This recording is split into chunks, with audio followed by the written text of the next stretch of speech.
Hey everyone, so we're going to do another one here, and this one we're going to do a little bit advanced. So I'm going to use some notes just to keep things quick and easy.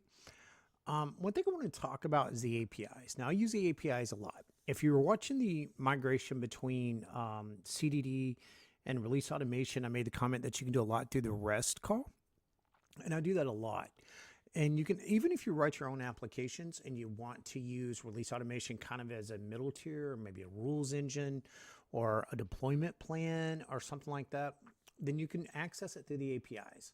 So I'm going to do probably two of these videos. This first one's going to focus on the get method of getting the APIs, and then we'll talk about creating things like your deployment plan and things like that. So, because that's normally how you would use CDD to do it anyway. Now, well, not really. I'm sorry. I said that wrong. A lot of times you'd use the plugin to do that, but let's say you wanted to create your own, you can do that as well. And that's the way we used to do it, was with REST calls. And I'll show you how to do that. It's very simple. An easy thing to do is go here, go to your Swagger. It has great documentation. Hopefully we all know what a Swagger is. Now, I use the public V4 right here. Now, I'm not going to go through these, but if you notice, some of them require, like this requires version ID, app ID, and environment ID. So I kind of took those as notes to get them for you. And there's an order that things have to go in. Now, they do have different versions. I saw like a 5 or a 6 as well. Like this is 4. And there's quite a few of them, but we're going to go ahead and just stick with the basic one, which is 4, because that's the one I know. Okay.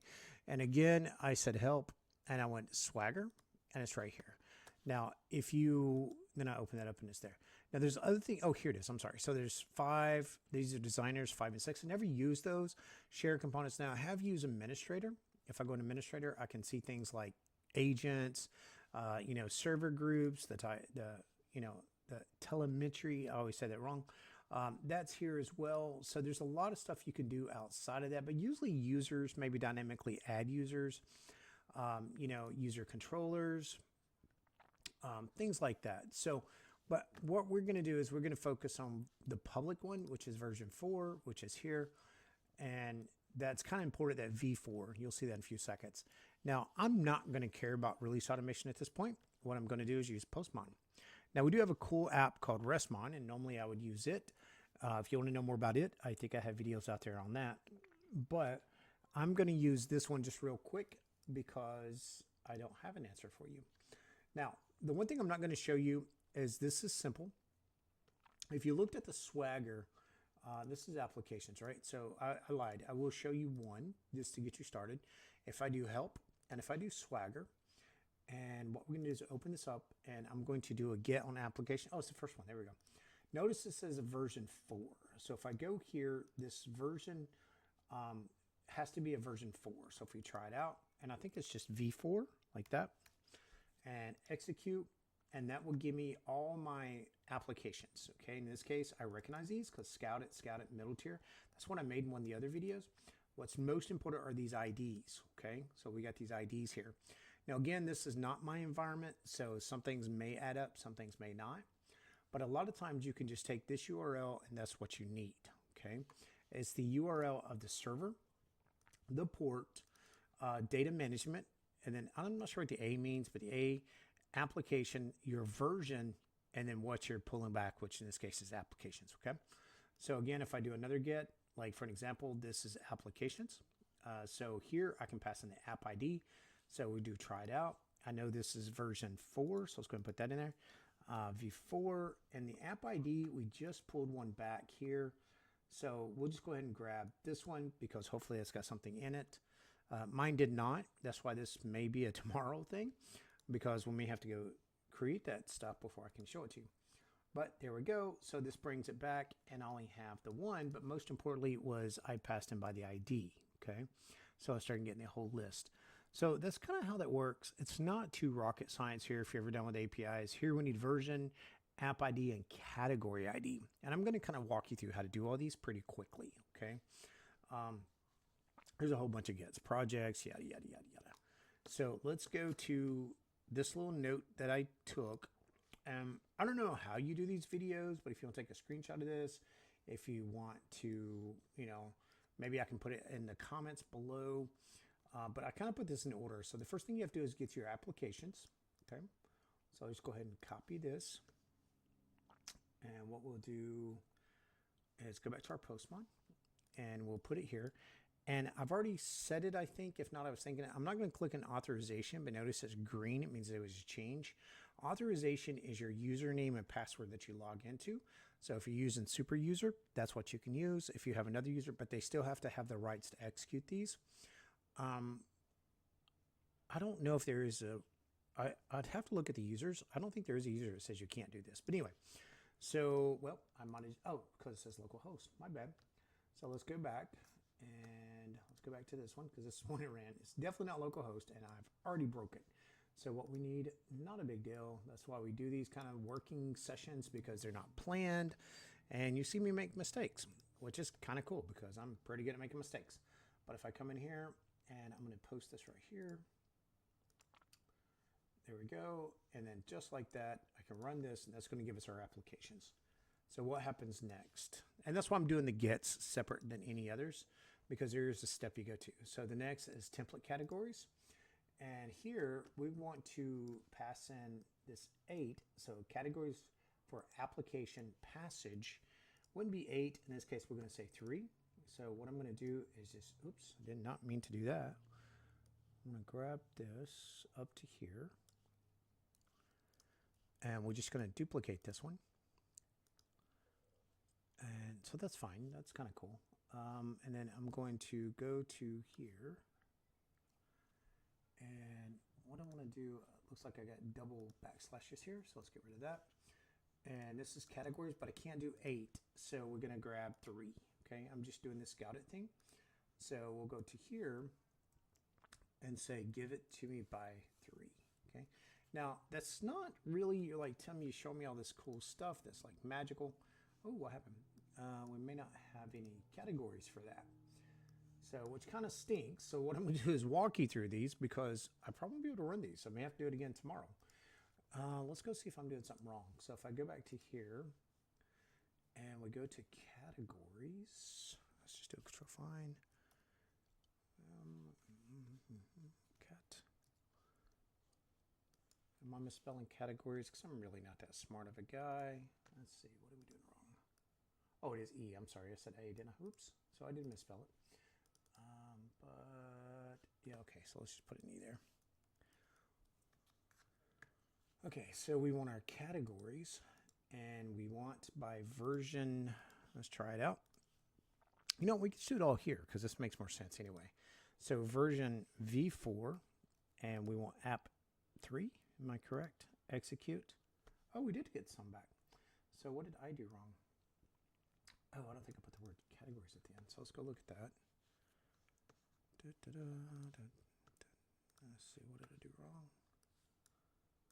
It looks like there's a little enter there. So you probably see the problem already, and I don't.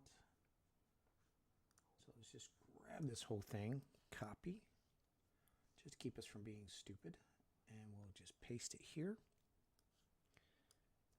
And that should give us our categories. Did it? Nope, still blank. Interesting. There's a little enter here at the last of it, so I'm not sure what's going on with that. But that's okay. We're just going to use the Swagger because it's Tim dummy proof, right? So the next thing we need to get is environments. Reason being is because based off this application list, okay, I was to make sure I wasn't doing anything stupid. So notice here we have this application here. So here we need passage for here. Give us our categories. Our category templates will be based off of this. And what is a category template? So let's go find out. I mean, I know, but let's look and see what this says, okay? So if we do a get here,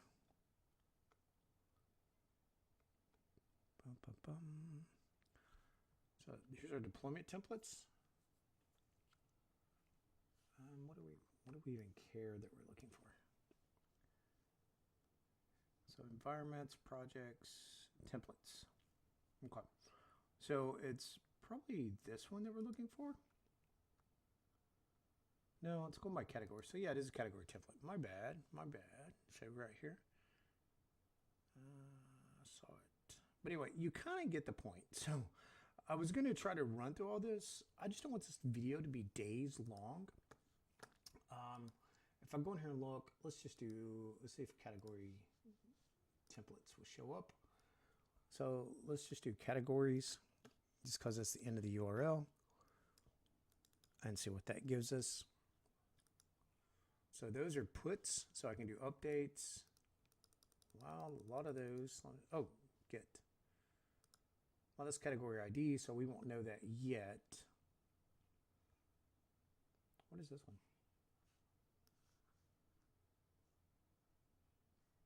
Oh, that's one we just did, isn't it? Oh my gosh, I'm going crazy, aren't I? So the next one will be templates. Now, categories that we were looking at, that's why it's easier to have. Like, so I got a category ID of 1. So what I should do is this, because this makes more sense.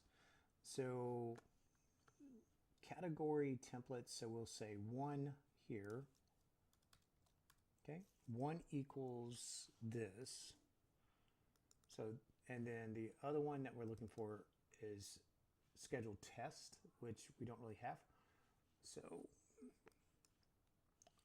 but let's go look. So what I'm going to do is I'm not going to do this because, oh my gosh, this would take like an hour, right? So maybe I'll set it up later, but you get your applications, then you get your template categories. Your template categories, you would get the value from here and pass it to here, and that would give you your template categories. Then your categories templates. Notice there's templates within categories. Here, it would be the number that returns from here passed right here. So 8. And then this would actually give us one that we're looking for of 12. Okay. So then we move down to environments. Now environments is, so we could easily do environments because there's nothing dependent there, but that would give us a list of our environments. And then we can get our releases, because if we look, we have a version, we have an environment, which is prod.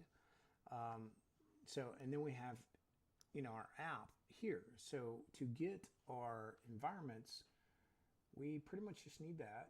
So 5 in our releases, 14 would be our version, which would come from that, and so forth. So my point is there's a level of cascading that comes down. What I would do if I was you is go down this order: application, template categories, category templates, environments, releases, projects, deployment plans, and application templates. Now I'm making it harder than it actually is because I thought it'd be kind of cool and just build this out for you real quick. This is actually something I did for a customer about 6 years ago. That's why those numbers are there. But I would recommend, just come in here and do that in those steps. But for an example, certain things have to depend on other things. For an example, I couldn't get deployment plans until I got the application and then I got the project plan. But that's fine because the projects are here, right? So if I looked for projects, let's go ahead and just, we just kind of jump down the middle here. And we're going to look for projects. And here's my project. So I'm going to get projects. And what I need is, remember, I need my version. Your version is always v4 because that's what we're using. And then the app ID we said was 1, right? Because we got it on our first one. So let's go ahead and execute that. Whoops. And then here we have nothing. So, so either I did something wrong, which is very valid, but no, it should be the same as this one. So it should have been our app ID. I'm assuming they just don't have any of these projects set up here. But anyway, it's really, really that simple. The other thing too is I'm using a new release automation. What I mean by new is there's not everything mapped out over here. So some things will be missing. Like you can get artifacts. Now on the next video, I'm going to do a post, and that one we'll actually do, so I might do it tomorrow. The idea of the post, because I'm actually going to test it before I do it. The idea of the post is probably the most common. I've done post with artifacts, and then I've done post with, create projects, create releases is probably the most important, because you can create a release through your post, and then with the value that comes back, you can actually run a deployment based off of it. So let's say deployments. I'm looking at the post, right? So post, that's an update. That's an export release. We don't care about that. I wish there was a way to sort these, but there just isn't. But the point is, oh, run deployment plan and run deployments and run releases. So I can run a template. So a lot of these you can come through here and you can run these through CDD if you didn't want to use the plugin, or more importantly, you can write your app to do this. You can use third parties to, just say, okay, let's create a deployment plan, and then we'll run that deployment plan. And then one thing that I've done quite often too is you can create a scheduler as well. So you can schedule it in those steps. So just like here, what I'm getting at is it's very important to know these steps. And the only thing I did, again, take a snapshot of this or pause the video or whatever. There's nothing in here that has to do with the customer. That's why I put everything to localhost. The truth is I should have built all this out and then ran it so you could see it, but I didn't. And the thing about using API Strong is it has a workflow. So I can say, do this one, bring that back as a variable. And that's how I did it for the customer. Again, if you want to know about API Strong, either ask me, or I think I have a video out there on my YouTube. Now, let's saying that I'm going to keep these short, simple, and sweet. So I hope that works either this afternoon or tomorrow, because I got some other things I got to finish. We'll do the post and you can see how that works. Because to me, that's the most powerful piece. This is just getting information, not really crazy about it, but it works. Like I said, probably the most useful thing is knowing how to do the post, create your APIs and things like that. Anyway, I hope this helps.